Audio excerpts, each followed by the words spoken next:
Alhamdulillah, ang lahat ng papuri at pasasalamat ay para sa Allah Subhanahu wa Ta'ala. Ito po yung paunang salita at panalangin po natin. Alhamdulillah, nahmaduhu wa nasta'inuhu wa nastagfiruh wa na'udzu billahi min syururi anfusina wa min sayyiati a'malina may yahdihillahu fala mudilla wa may yudlil fala hadiya. Asyhadu an la ilaha illallah wa asyhadu anna Muhammad Rasulullah. Ang lahat ng pagpupuri ay para sa Allah. Siya ay ating pinupuri at ang kanyang tulong ang ating hinahangad. Hinahangad din natin ang kanyang kapatawaran at tayo ay nagpapakupkop sa kanya mula sa kasamaan ng ating sarili at mula rin sa kasamaan ng ating mga gawa. Sino mang kanyang binigyan ng patnubay ay kailanman hindi maliligaw, at sino man kanyang pinayagang maligaw ay kailanman hindi makakakita ng patnubay. Ako ay sumasaksi na walang Diyos na may karapatan dapat sambahin maliban sa Allah ng nag-iisa, walang katambal, at ako ay sumasaksi na si Muhammad ay kanyang alipin at sugo. Sumakaya nawa ang kapayapaan at pagpapala ng Allah sa kanyang pamilya at sa kanyang mga kasamahan, para rin sa lahat ng sumusunod sa pananampalataya hanggang sa araw ng paghuhukom.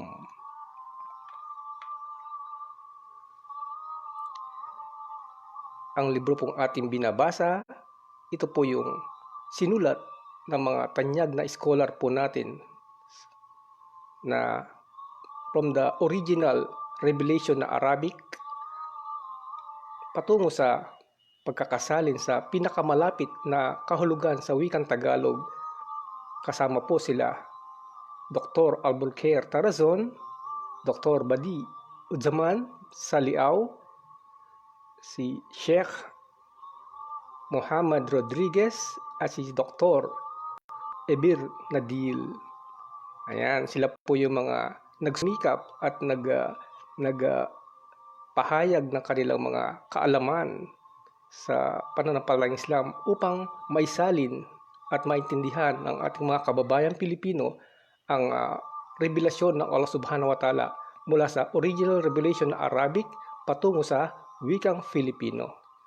Ngayon po, ipagpapatuloy po natin yung ating pagbabasa. Ako po ay magsisilbing tagabasa lamang. Ito po ang likod Insan Walid na nasa verse na tayo ng 230 ng Banal na Quran sa chapter 2. Ayan, so bago po ang lahat, mag-umpisa po tayo sa pagbanggit ng A'udhu billahi min syururi. A'udhu billahi minasyaitonir rajim. Ako ay nagpapakupkop sa Allah laban sa sinumpang Satanas. Ito po yung verse 233 sa kabanata ng Al-Baqarah. Bismillahirrahmanirrahim. At tungkulin ng mga ina na pasusuhin ang kanilang mga anak sa loob ng 2 taon sa sinumang, at tungkulin naman ng mga ama ng sanggol na tustusan ng mga hiniwalayang mga nagpapasusong ina sa kanilang pagkain at pananamit ayon sa magandang legal at kaugalian ng nakararami, sapagkat ang Allah Subhanahu wa Ta'ala ay hindi naguutos ng anumang maliban sa bagay na nakakayanan nila, at hindi pinapahintulot sa mga magulang na gamitin nila ang kanilang mga anak upang pahirapan sa isa't isa.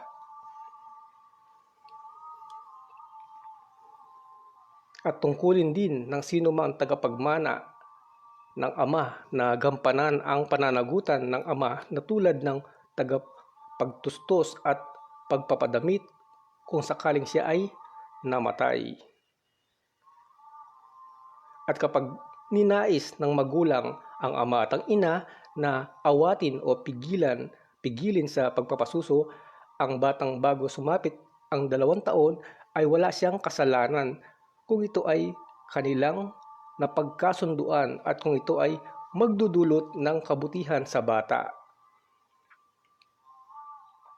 At kung napagkasunduan ng dalawa, ang ama at ang ina, na pasusuhin ang sanggol sa pamamagitan ng ibang babaeng nagpapasuso maliban sa kanyang ina, ay wala rin silang kasalanan kung maibibigay ng bawat isa ang tungkulin o pananagutan nilang dalawa ayon sa kinaugalian ng nakararami.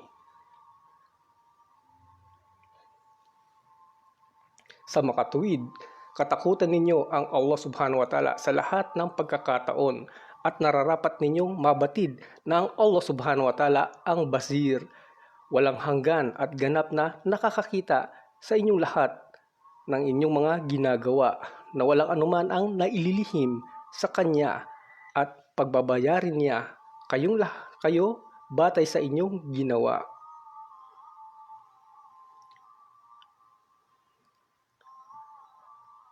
At sa mga yaong namatay mula sa inyo at naiwanan nila ang kanilang mga asawa, nararapat sa mga nabiyuda na maghintay para sa kanilang mga sarili ng 4 na buwan at 10 araw nang hindi sila lumalabas mula sa kanilang mga tahanan, maliban na lamang kung kailangan na kailangan.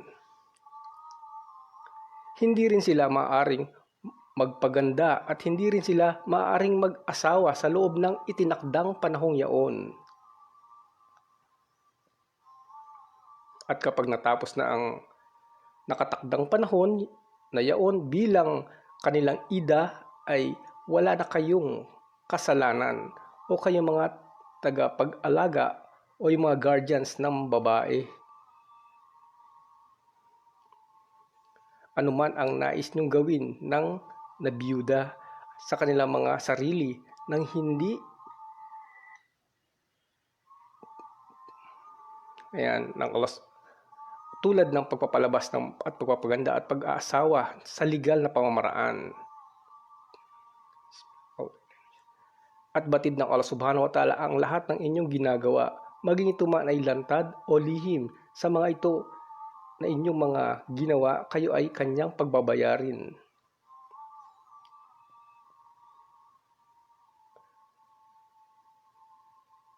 At walang kasalanan sa mga inyong mga kalalakihan kung magpapakita kayo ng hangarin na gusto ninyong pakasalan ang mga biyuda sa panahon ng kanilang ida, at wala rin kayong kasalanan kung inyong ililihim sa inyong mga sarili ang layunin na magpakasal sa kanilang pagkatapos ng kanilang idda. Batid ng Allah subhanahu wa ta'ala kung kayo ay bumabanggit ng hinggil sa mga babaeng nasa kalagayan ng idda at hindi ninyo matiis na tumahimik dahil sa inyong kahinaan, kung kaya pinapahintulot sa inyong magsalita o bumanggit sa kanila ng hindi tuwirang pamaraan, o di kaya ay sarilinin na lamang ninyo ito sa inyong mga sarili. Magkagayunpaman, ingatan ninyo makipagkasundo ng pagpapakasal sa kanila ng lihim bilang paraan ng pakikapid, o nagkasundo kayong magpakasal habang sila ay nasa panahon pa ng ida, maliban na lamang sa pamamagitan ng magandang pananalitang naaayon sa Islamikong pamamaraan na nagpapahiwatig ng inyong layuning pag-aasawa.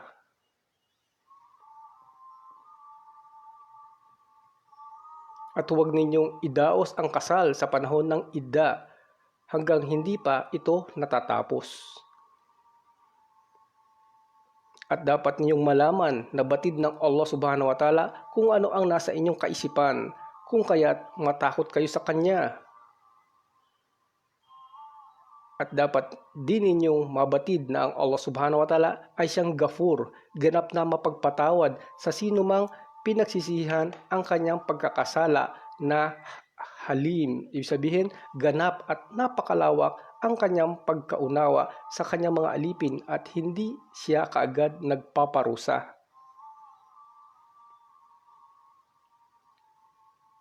Hindi kasalanan sa panig ninyong mga kalalakihan kung hinihiwalayan ninyo ang inyong mga asawa pagkatapos ng inyong kasal bago kayo nakasiping o nakipagtalik sa kanila, o di kaya ay bago na itakda ang pagbibigay ng mahar. Subalit pagpapaligayahan ninyo sila sa pamamagitan ng pagbibigay ng anumang bagay na may halaga bilang pampalubag loob, nang sa gayon ay maiwasan ang sama ng loob na naging sanhi ng paghihiwalay.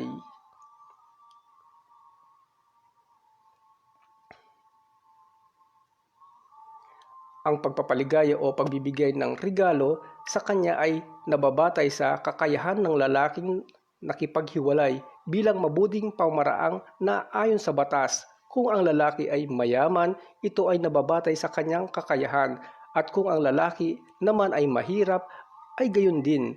Nababatay rin sa kanyang kakayahan bilang pagpapaligaya sa tamang pamaraang legal. Ito ang karapatan ng mga gumawa ng kabutihan para sa kanilang hiniwalayang asawa at para na rin sa kanilang sarili bilang pagsunod sa kagustuhan ng Allah Subhanahu wa Ta'ala.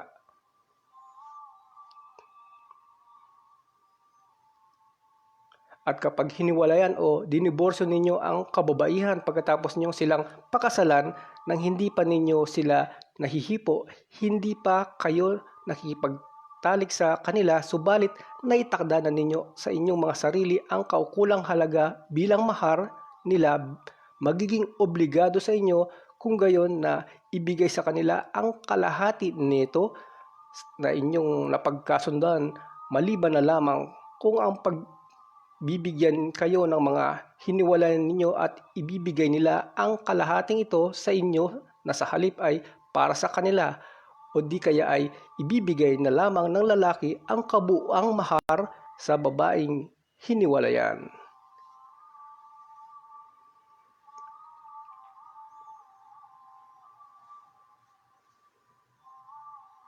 At ang pagpapasensya ninyo kayong mga kalalakihan at kababaihan ang mas malapit sa at-takwa o pagkatakot at pagsunod sa Allah Subhanahu wa Ta'ala. At huwag ninyong kalimutan o kayong mga tao ang karapatan ng inyong ugnayan at ang pagiging mabuti sa isa't isa sa kabila ng lahat ng ito, at sa pamamagitan ng pagbibigay ng anumang bagay na hindi naman obligado sa inyo, at bilang pag-unawa o pagbibigay ng pasensya sa mga karapatan ng isa't isa.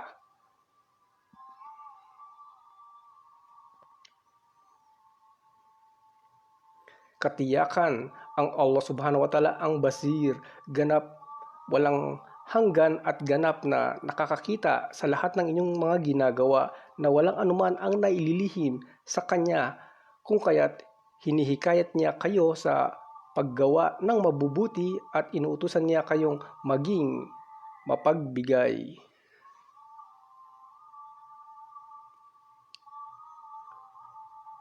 At pangalagaan ninyo o kayong mga Muslim ang 5 obligadong sala sa pamamagitan ng patuloy na pagsasagawa nito sa tamang oras, kalakip ang mga saligan o syurut nito, ang mga pundasyon, arkan at mga obligadong gawain, wajibat nito.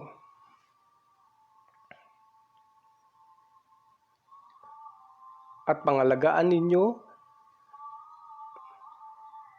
ang panggitnang sala o yung salatul asr sa sala sa hapon, at itatag o isagawa ninyo ang mga pagsasala na ito na may pagkamasunurin at sa Allah Subhanahu wa Ta'ala at pagkatakot at pagpapakumbaba.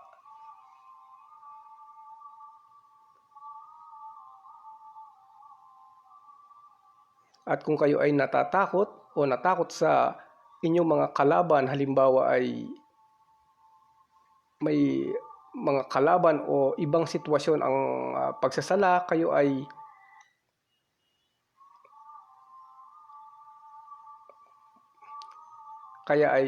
nakasakay kayo ng anumang posisyon o makakaya ng kahit ninyo, na sa pamamagitan halimbawa ng senyas o kahit na hindi kayo nakaharap sa kibla, subalit kapag nawala na ang inyong pagkatakot ay magsala na kayo ng normal na walang pinangangambahan.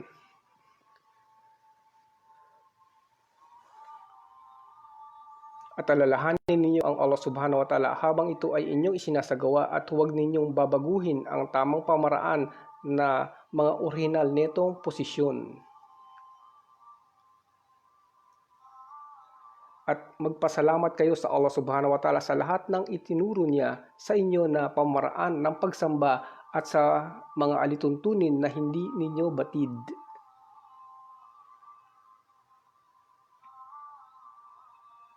Sa mga yaong namatay at naiwan nila ang kanilang mga asawa, naghabilin ang Allah subhanahu wa ta'ala sa inyo para sa kanilang mga nabiyudang asawa ng 1 taon na panggastos mula sa araw ng kanilang pagkamatay at matitirhang bahay ng kanilang asawa nang hindi sila maaaring paalisin ng tagapagmana sa loob ng 1 taon.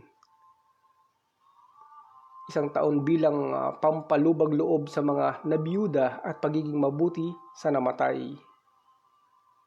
At kapag umalis sila sa tinirhan nilang tahanan batay sa kanilang kagustuhan bago natapos ang 1 taon, wala kayong kasalanan na mga tagapagmana hinggil dito at wala ring kasalanan sa panig ng mga nabiyuda kung ang anumang kanilang gagawin sa kanilang sarili na naayon sa kanyang mga pinapahintulot.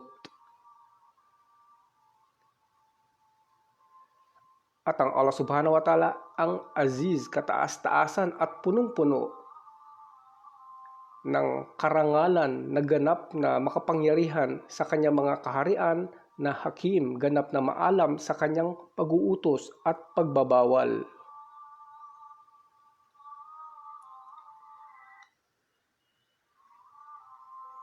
Para sa mga hiniwalayan o diborsyada, ang para sa kanila ay ang anuman na kanilang pangailangan sa kasuotan at mga panggastos na nasa makatarungan at tamang pamamaraan. Ito ay tungkulin ng sinumang may takot sa Allah subhanahu wa ta'ala sa kanyang ipinag-uutos at ipinagbabawal. Ganito kalinaw ang pamamahayag ng batas hinggil sa mga anak at asawa. Maliwanag na inihayag ng Allah subhanahu wa ta'ala ang kanyang mga talata at mga batas hinggil sa lahat ng inyong mga pangangailangan sa buhay ninyo rito at sa kabilang buhay, nang sa gayon ay maunawaan ninyo ito at pagkatapos ay isagawa.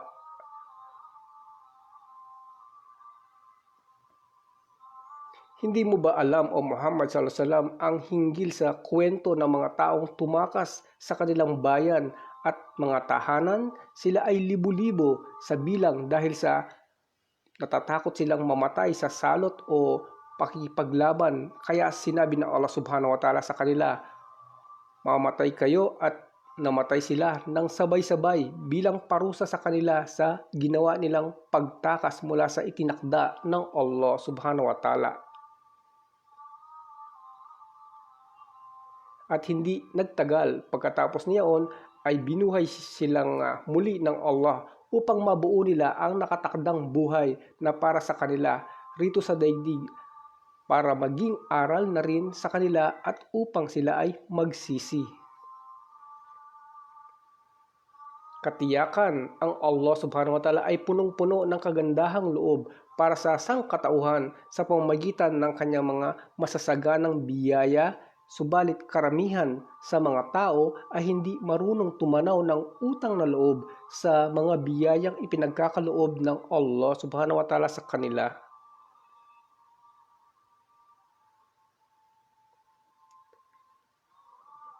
Makipaglaban kayo o kayong mga Muslim sa mga walang pananampalataya na kumakalaban sa Allah upang maitaguyod ang din ng Allah.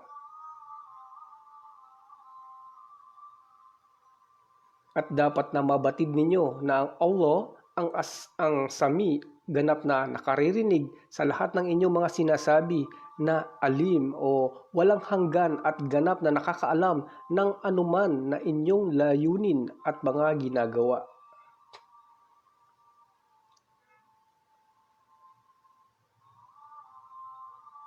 Sino ba sa inyo ang gagasta sa daan ng Allah subhanahu wa ta'ala sa tamang pamamaraan bilang paghahangad ng gantimpala upang ito ay paramihin para sa kanya ng maraming beses, at walang sino man ang maaaring makabilang ng gantimpalang ito. Isang napakabuting kapalit, at ang Allah subhanahu wa ta'ala, hihigpitan niya ang kabuhayan ng sinuman na kanyang nais sa kanyang mga alipin, at niluluwagan naman niya ang iba. Kaya't gumasta kayo nang wala kayong inaalalang anupamang, sapagkat siya ang nagbibigay ng kabuhayan. Nasa kanya ang buong karunungan hinggil dito, at sa kanya lamang kayo magbabalik pagkatapos ng inyong kamatayan upang pagbayarin sa inyong mga nagawa.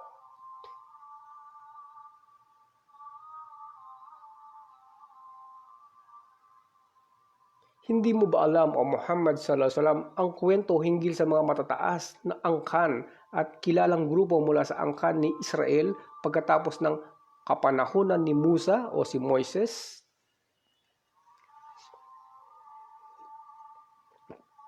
Nung hiniling nila sa kanilang propeta na magtalaga sa kanila ng hari at makiisa sila sa ilalim ng kanyang pamumuno, at lalabanan nila ang kanilang kalaban sa daan ng Allah. Sinabi sa kanila ng kanilang propeta, ang mangyayari ba ay katulad ng aking inaasahan, na kapag ipinag-utos sa inyo ang pakikipaglaban sa daan ng Allah ay hindi kayo makikipaglaban? Sapagkat sa katunayan, inaasahan ko na ang pagiging duwag ninyo ay pag-iwas sa pakikipaglaban. Sinabi nila bilang pagtanggi sa inaasahan ng kanilang propeta, ano ang makakapigil sa amin sa pakikipaglaban sa daan ng Allah, gayong pinaalis kami ng aming mga kalaban mula sa aming mga tahanan, at inilayo kami sa aming mga pamilya sa pamamagitan ng pagpatay sa iba at pagbihag naman sa iba. Subalit nang inutos na sa kanila ng Allah subhanahu wa ta'ala ang pakikipaglaban kasama ang haring pinili niya para sa kanila, naging duwag sila at umiwas sa pakikipaglaban, maliban na lamang sa mangilan-ngilan sa kanila na naging matatag dahil sa kagustuhan ng Allah subhanahu wa ta'ala. At ang Allah ay alim, walang hanggan at ganap na nakakaalam sa mga gumagawa ng kasamaan at di tumutupad sa pangako.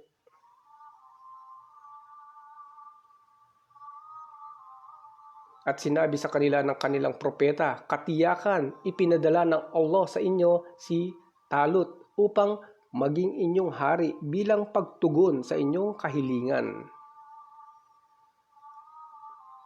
Siya ang mamumuno sa inyo sa inyong pakikipaglaban sa inyong kaaway na tulad ng pagkahilig ninyo.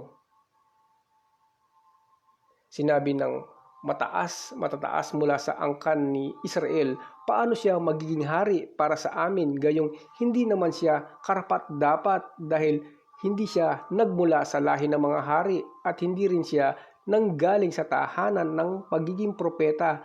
Hindi rin siya binigyan ng maraming kayamanan upang may taguyod niya ang kaharian. Sa makatuwid, kami ang mas karapat-dapat na maging hari kaysa sa kanya, dahil galing kami sa angkan ng mga hari at mula sa tahanan ng pagiging propeta.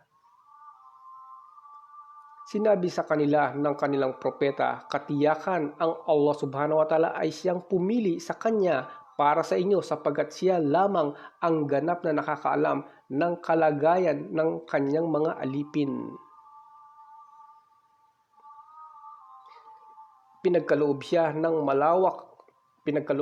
malawak na kaalaman at malakas na pangangatawan upang magjihad sa kalaban. At ang Allah subhanahu wa ta'ala ay siyang nagmamay-ari ng pagkahari. Ito ay kanyang ipinagkakaloob sa sino mang kanyang nais sa kanyang mga alipin. At ang Allah subhanahu wa ta'ala ang wasi, sapat at ganap na tagapagtustos sa lahat ng pangailangan ng kanyang mga nilikha na ganap at napakalawak ang kanyang awa at kagandahang loob na alim, walang hanggan at ganap na nakakaalam ng katotohanan hinggil sa lahat ng bagay at walang anuman ang maililihim sa kanya.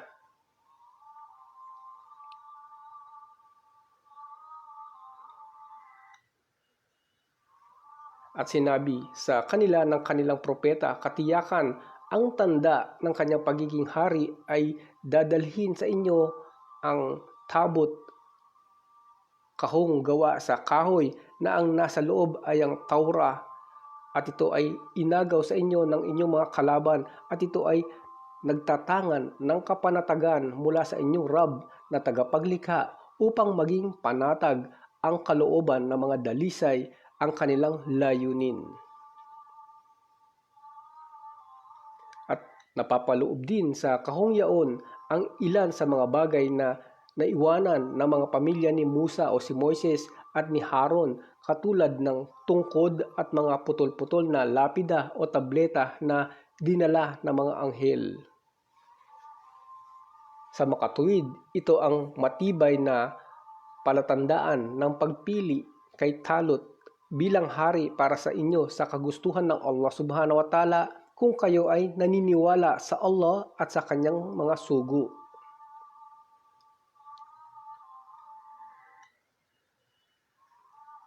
Nung inilabas ni Talut ang kanyang mga sundalo upang makipaglaban sa mga higanting tao, sinabi sa kanila, katiyakan ang Allah subhanahu wa ta'ala ay susubukin kayong ng pagtitiis sa pamamagitan ng pagkakatagpo ninyo sa ilog na inyong tatawirin, na sa pamamagitan nito ay makikilala kung sino ang may paniniwala at kung sino ang mapagkunwari.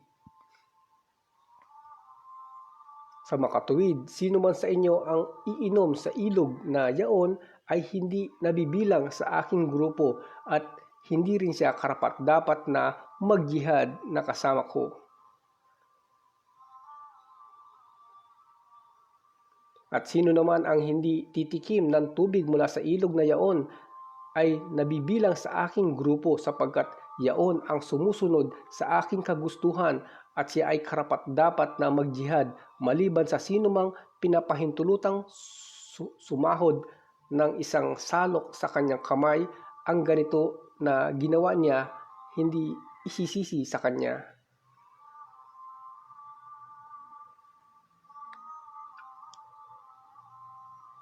At noong sila ay nakarating sa ilog na yaon ay nagdagsaan sila sa tubig at naging labis-labis ang ginawa nilang pag-inom, maliban sa mangilan-ngilan na bilang sa kanila na nakatiis sa uhaw at init, at naging sapat na lamang sa kanila ang isang salok sa kamay at doon nagpaiwan. At noong tumawid si Talut sa ilog kasama ang kaunting bilang ng mga mananampalataya para sagupaan sa mga kalaban, at nakita nila ang dami at matitinding sandata ng kanilang mga kalaban, sinabi nila, wala tayo sa kakayahan ngayon kay Jalut at sa kanyang malalakas na mga sundalo. Subalit yaong naniniwala sa Allah subhanahu wa ta'ala at nakatitiyak na makakaharap nila ang Allah ay sumagot at pinalahanan nila ang kanilang mga kapatid hinggil sa Allah at sa kanyang kapangyarihan, at kanilang sinabi, kadalasang ang maliit na grupong naniniwala sa Allah at nagtitiis ay nagagapi nila ang malaking grupong mga masasamang walang pananampalataya sa kapahintulutan ng Allah subhanahu wa ta'ala at sa kanyang kagustuhan. At ang Allah ay nasa panig ng matiisin sa pamamagitan ng kanyang gabay, tulong at mabubuting gantimpala.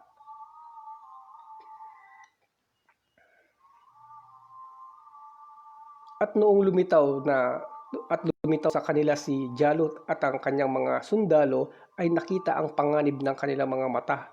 Agad-agad silang humarap sa Allah subhanahu wa ta'ala at nanalangin ng taimtim may pagsusumamo at sinabi nila, "O aming Rab na tagapaglikha, ipagkaloob mo sa amin, mga puso, ang dakilang pagtitiis. Patatagin mo ang aming mga paa at gawing mong matatag sa pakikipaglaban sa mga kalaban nang hindi uurong kahit na matindi at labanan at tulungan mo kami at suportahan upang malupig namin ang mga walang pananampalataya."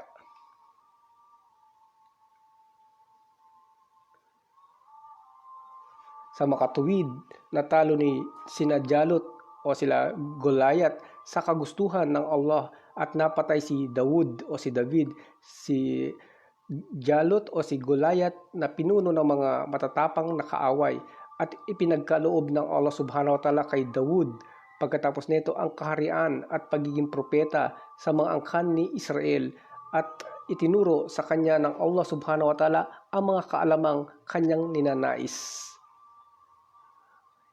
At kung hindi lamang sinanhi ng Allah subhanahu wa ta'ala na pangibabawin ang ilang mga tao, sa iba ay masisira ang mundo dahil sa ang magwawagi ay ang mga walang pananampalataya at mangingibabaw ang mga naghihimagsik sa Allah subhanahu wa ta'ala at masasama. Subalit ang Allah subhanahu wa ta'ala ay malawak ang kanyang pangunawa at punong-puno ng kagandahang loob sa lahat ng kanyang mga nilikha.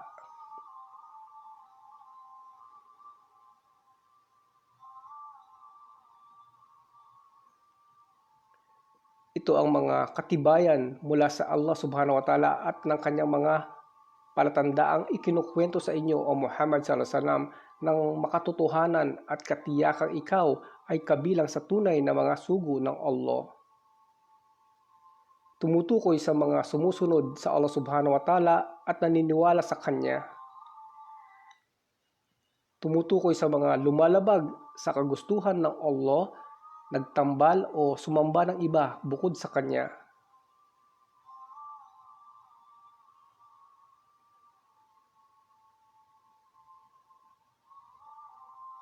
Sila ang mga yaong iginagalang na sugo. Ang ilan sa kanila ay pinagkalooban namin ng katangian na higit sa iba ayon sa kung anuman biyaya ang ipinagkaloob ng Allah subhanahu wa ta'ala sa kanila. Mayroon sa kanilang kinausap ng Allah na tulad ni na Musa o si Moises at Muhammad sallallahu alaihi wasallam na ito ay patunay para sa Allah subhanahu wa ta'ala ng kanyang katangian ng pagsasalita na nababatay sa kanyang kamaharlikahan. At mayroon din sa kanila ang iniangat ng Allah subhanahu wa ta'ala sa mataas na antas na katulad ni Propeta Muhammad sallallahu alaihi wasallam dahil sa kanyang pangkalahatang mensahe at sa pagiging pangwakas ng kanyang pagkapropeta at pagiging bukod tangi ng kanyang sambayanan sa lahat ng mga sambayanan at ng iba pa.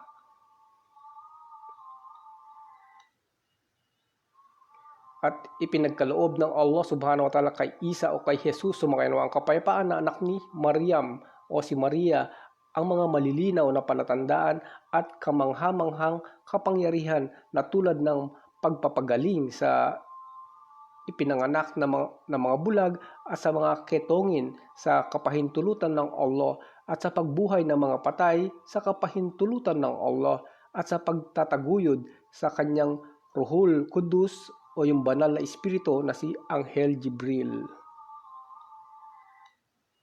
At kung ninanais o nanaisin lamang ng Allah subhanahu wa ta'ala na hindi magpatayan yaong mga dumating pagkatapos ng mga sugo, pagkatapos dumating sa kanila ang mga malinaw na palatandaan, ay hindi sila magpapatayan. Subalit sila ay nagkaiba at hindi nagkakasundo sa isa't isa. Mayroon sa kanila na nananatili sa kanilang paniniwala sa Allah subhanahu wa ta'ala at mayroon naman sa kanilang nagpupumilit na labagin ang Allah subhanahu wa ta'ala. Hindi nila, at kung ninanais lamang ng Allah na hindi sila magpatayan pagkatapos ng kanilang pagkakasalungatan, ay hindi sila magpapatayan. Subalit ginagabayan ng Allah subhanahu wa ta'ala ang sino mang kanyang nais upang sumunod at maniwala sa kanya. At ibinababa niya ang sinumang kanyang nais na kung kaya ito ay lalabag at hindi maniniwala sa kanya.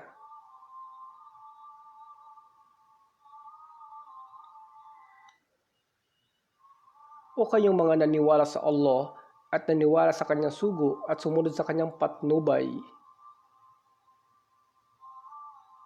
ibigay ninyo ang inyong mga zakah, ito yung obligadong kawang gawa, at gumasta mula sa ipinagkaloob ng Allah subhanahu wa ta'ala sa inyo bago dumating ang araw ng muling pagkabuhay.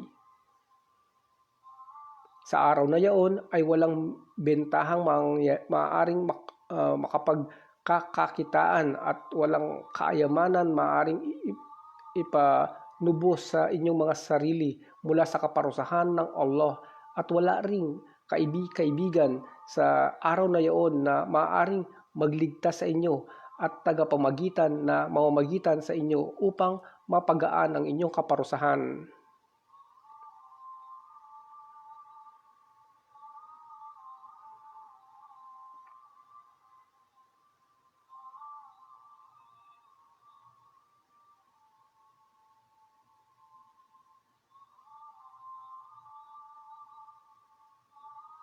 Ang Allah subhanahu wa ta'ala ay walang sino man ang ila o Diyos na sinasamba o bukod tanging may karapatan at karapat-dapat lamang na sambahin kundi siya, at walang karapat-dapat na dulutan ng pagpapakumbaba ng sino man kanyang na kundi siya lamang. Al-Hayy, ang walang hanggang buhay na nasa kanya ang buong kahulugan ng pagkabuhay na angkop sa kanyang kamaharlikahan. Al-Qayyum, siya ang tagapagtaguyod, tagapagkaloob at tagapangalaga sa lahat ng bagay. Hindi siya maaaring antukin at hindi rin siya maaaring matulog. At ang lahat ng nasa mga kalangitan at kalupaan ay siya ang nagmamay-ari. Walang sino man ang maglalakas ng loob na mamagitan sa kanya maliban sa kanyang kapahintulutan. Saklaw ng kanyang kaalaman ang lahat ng mga nilikha, ang mga nangyari, saka ang nangyayari, at pati na rin ang mga mangyayari pa lamang. Batid niya ang lahat ng bagay sa kanyang mga nilikha, ang mangyayari sa hinaharap nila at kung ano ang mga pangyayari ng nakalipas. At walang sino man ang kanyang mga nilikha, sa kanyang mga nilikha, ang nakababatid ng anuman mula sa kanyang kaalaman maliban na lamang sa kung ano ang kanyang itinuro at ipinabatid sa kanila. Sakop ng kanyang kursi ang kalangitan at ang buong kalupaan, na ang kursi, al-kursi ay lalagyan ng kanyang dalawang paa, at walang sino man ang nakakaalam kung paano ang mga katangiang ito bukod sa kanya.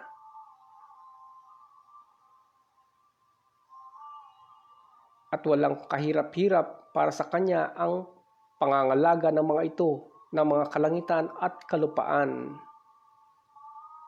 At siya ay Al-Ali, ang kataas-taasan sa kanyang sarili at sa kanyang mga katangian, na siya ay nasa ibabaw ng lahat ng kanyang mga nilikha. At Al-Azim, nasa kanya ang kabuuan ng lahat ng pinakadakilang katangian at pagiging ganap at buong kataas-taasan. Ang Allah subhanahu wa ta'ala ay nagtataglay ng ganitong katangian na batay sa kanyang kadakilaan at kamaharlikahan. Para sa karagdagang kaalaman, mangyari lamang na tingnan ang ilang paliwanag hinggil sa katangian ng Allah subhanahu wa ta'ala sa talatang bilang 210, footnote o talibaba bilang 16, pahina 68 to 69.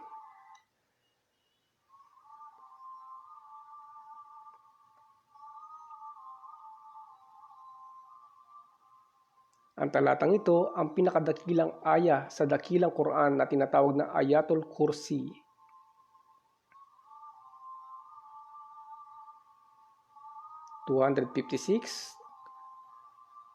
Dahil sa kaganapan ng din at sa lahat sa mga malinaw na kapahayagan ay hindi na kailangang pang pilitin ang iba upang ito ay kanyang tanggapin.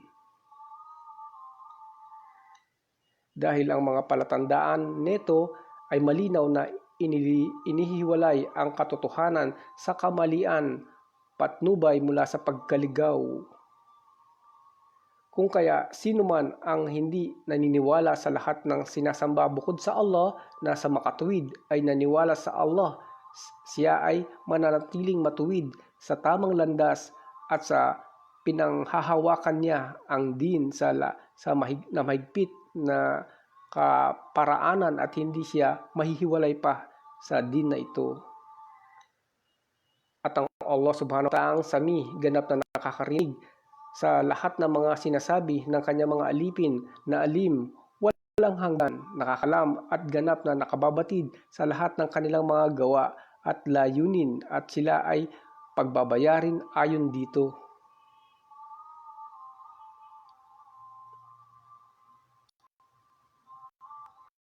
Iminumungkahi sa lahat na isaulo ito at unawain mabuti ang kahulugan nito at isa puso sapagkat sino man ang bibigkas nito ng taos sa puso ay magkakamit ng mga kapakinabangan na tulad halimbawa ng pagbibigkas nito bago matulog sa gabi ay magtataga ang Allah subhanahu wa ta'ala ng bantay mga anghel para sa kanya sa buong magdamag at walang pinsala na mangyayari sa kanya at hindi siya lalapitan ng syaitan.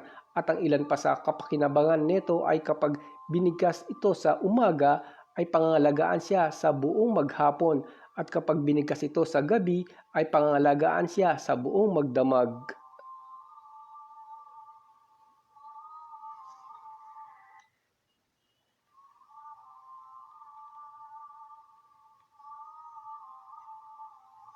At kapag siya ay namatay, ay diretso siya sa Al-Jannah. Ito ay kabilang sa mga itinuro ni Propeta Muhammad SAW at kanyang sinang-ayunan batay sa pagkakasalin ng kahulugan.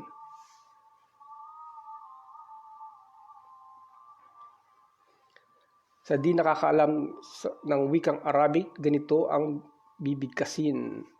Allahu la ilaha illa huwal hayyul qayyum.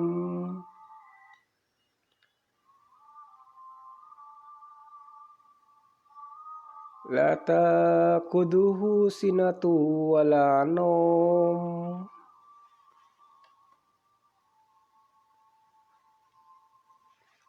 Lahu ma fis samawati wa ma fil ard.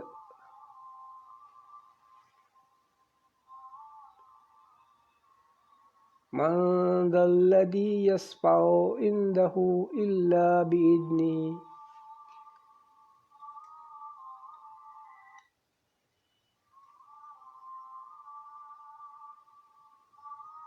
Ya'lamu ma bayna aydihim wa ma khalfahum.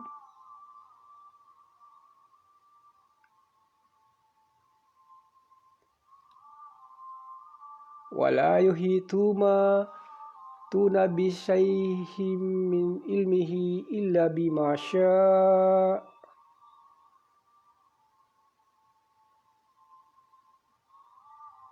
Wasi'a kursiyyuhu samawati wal ard.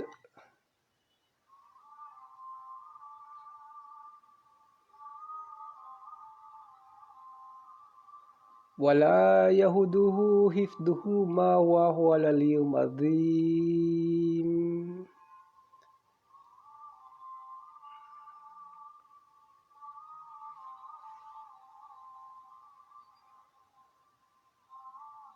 Ayan, at dito po tayo pansamantalang magtatapos sa verse 256 kung saan binabasa po yung Ayatul Kursi na sinasabi dito na ito ang tinatawag na maraming kapakinabangan na panalangin at ilan po dito ay ating ulitin. Ayan, so ito po yung kanyang pagmumungkahi, iminumungkahi sa lahat na isaulo ito at unawain mabuti ang kahulugan nito at isa puso sapagkat sino man ang bibigkas nito ng taos sa puso ay magkakamit ng mga kapakinabangan na tulad halimbawa ng pagbibigkas nito bago matulog sa gabi ay magtatalaga ang Allah subhanahu wa ta'ala ng bantay, anghel, para sa kanya sa buong magdamag at walang pinsala na mangyayari sa kanya at hindi siya lalapitan ng syaitan. At ang ilan pa sa kapakinabangan nito ay kapag binigkas ito sa umaga ay pangangalagaan siya sa buong maghapon, at kapag binigkas ito sa gabi, pangangalagaan siya sa buong magdamag. At kapag siya namatay ay diretso siya sa Al-Jannah o sa paraiso. Ito ay kabilang sa mga itinuro ni Propeta Muhammad sallallahu alaihi wasallam at kanyang sinang-ayunan batay sa pagkakasalin ng kahulugan. Ayun. So ito po yung Ayatul Kursi. Ayan. So ito po yun. Allahu la ilaha illa huwal hayyul qayyum. La taquduhu sinatu wala nawm. Lahu ma fis samawati wa ma fil ard. Man dalladhi yasfa'u indahu illa biidni. Ya'lamu ma bayna aydihim wa ma khalfahum. Wala yuhituna bi syai'in min ilmihi illa bima syaa. Wasi'a kursiyyus samawati wal ard wala yadu ihduhuma wa huwal aliyyul azim.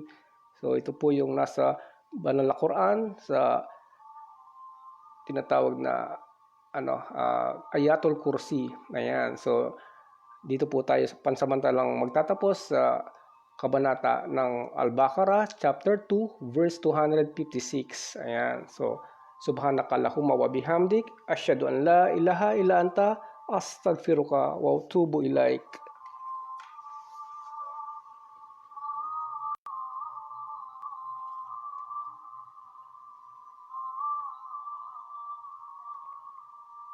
Ayan. So subhanakallahumma wa bihamdik asyhadu an la ilaha illa anta astaghfiruka wa atubu ilaik.